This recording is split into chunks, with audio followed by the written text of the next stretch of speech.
میں قلم کا جہاد نہیں کہہ رہا ہوں، زبان کا جہاد نہیں کہہ رہا ہوں، بہت کر چکے ہم، بہت کر چکے قلم کا جہاد، بہت کر چکے زبان کا جہاد. اب ان کا علاج سوائے اس کی کچھ نہیں. اگر مسلمان نوجوانوں میں قوت ہے تو اٹھ کر ان کا گلا دبا دے. یہ سروں کی فصل پک چکی ہے اور یہ گرنے کے لیے تیار ہے. اگر اس کی قوت ہے تو آپ اٹھ جائیے، آنے والا مستقبل آپ کا ہے، وہ آپ کا قدم چومنے کے لیے تیار ہے.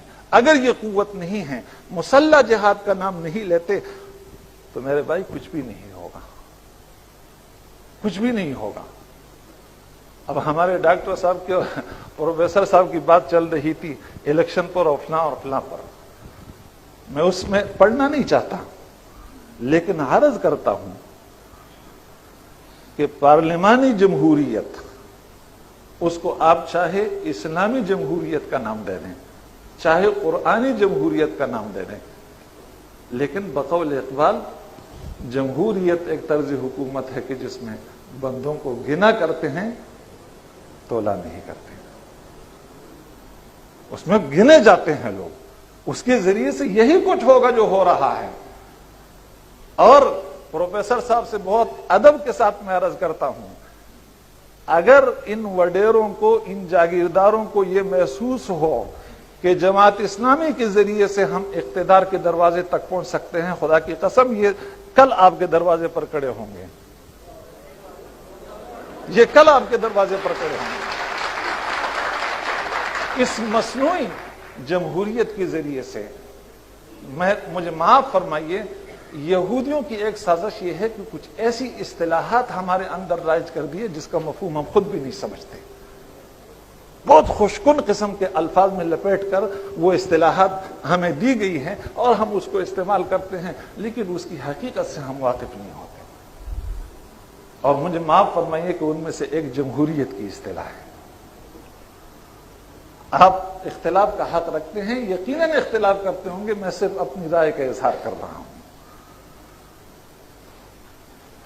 تو خلاصہ یہ کہ اس اتفاق اور اتحاد کے لیے، چاہے وہ جماعتوں کے درمیان ہو، چاہے وہ افراد کے درمیان ہو، امت کے اندر ایک تو جہاد کا جذبہ بیدار کرنا ہوگا.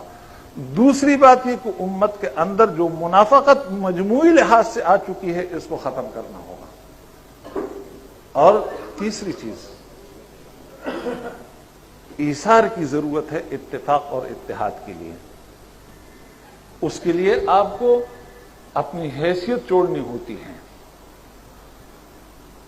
اپنی حیثیت چھوڑنی ہوتی ہے، تب پھر امت کے اندر اتفاق اور اتحاد پیدا ہوتا ہے. یہ اہل علم بیٹھے ہیں، آپ حضرات میں بھی بہت سارے ہوں گے.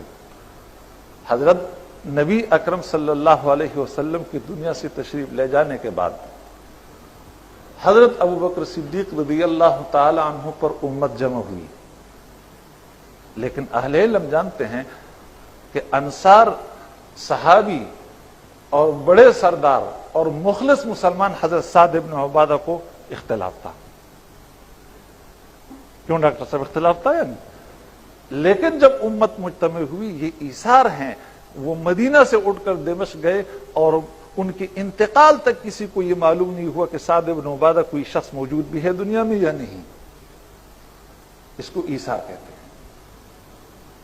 حضرت خالد بن ولید جیسا جرنیل، حضرت عمر کی رائے ان کی متعلق یہ تھی کہ انہیں معزول کیا جائے. اس کے اسباب میں ذکر عرض نہیں کرنا چاہتا. حضرت ابوبکر صدیق کی خلافت ختم ہوئی، حضرت عمر فاروق خلیفہ بنے، اور سب سے پہلا حکم جو جاری کیا وہ حضرت خالد بن ولید کے معزول کرنے کا. اور معزولی بھی کس طریقے سے ہوئی اہل علم جانتے ہیں. لیکن حضرت خالد بن ولید نے کیا فرمایا؟ فرمایا کہ اگر میں عمر کے لیے لڑتا تب تو آج میں اپنا بوریا بستر اٹھا کر محاذ سے چلا جاتا، لیکن اگر میں اس ذات کے لیے لڑ رہا تھا تو میں پہلے بھی اس کے لیے لڑ رہا تھا، آج بھی اس کے لیے لڑوں گا، چاہے میں کمانڈر ہوں یا نہ ہوں. مجھے بتائیے کہ ہمارے یہ قائدین، معاف فرمائے مجھے، یہ دینی قائدین، یہ جذبہ کسی میں آپ پاتے ہیں؟ یہ جذبہ کسی میں آپ پاتے ہیں کہ وہ کہہ دے کہ میں اپنی قیادت چھوڑتا ہوں اور فلاں کا کارکن بنوں گا؟ یہ چیز اگر موجود نہیں تو تب پھر کچھ نہیں ہو سکتا ہے. پھر یہی کھلونے ہیں اور انہی کھلونوں پر وقت گزارنا ہوگا. اس لیے مجھے پرچی دی گئی کہ وقت مختصر ہے, میں اپنی بات ختم کرتا ہوں. لیکن ایک بات آخر میں عرض کرتا ہوں کہ یہ الیکشن کے ذریعے سے یا جمہوریت کے ذریعے سے پروفیسر صاحب فرما رہے تھے, میرے دل میں پروفیسر صاحب کا جتنا احترام ہے آپ اس کا اندازہ نہیں کر سکتے, اس شخص کی خدمات اور سب کچھ. لیکن رائے کا اختلاف بہرحال ہوتا ہے, اس لیے اگر میں عرض کرتا ہوں, وہ الیکشن کے ذریعے سے, جمہوریت کے ذریعے سے پاکستان میں جتنی خدمات ہوئی وہ گنوا رہے تھے کہ ختم نبوت کا مسئلہ حل ہوا, فلاں ہوا, قرارداد مقاصد اور یہ اور وہ سب مسلم ہیں.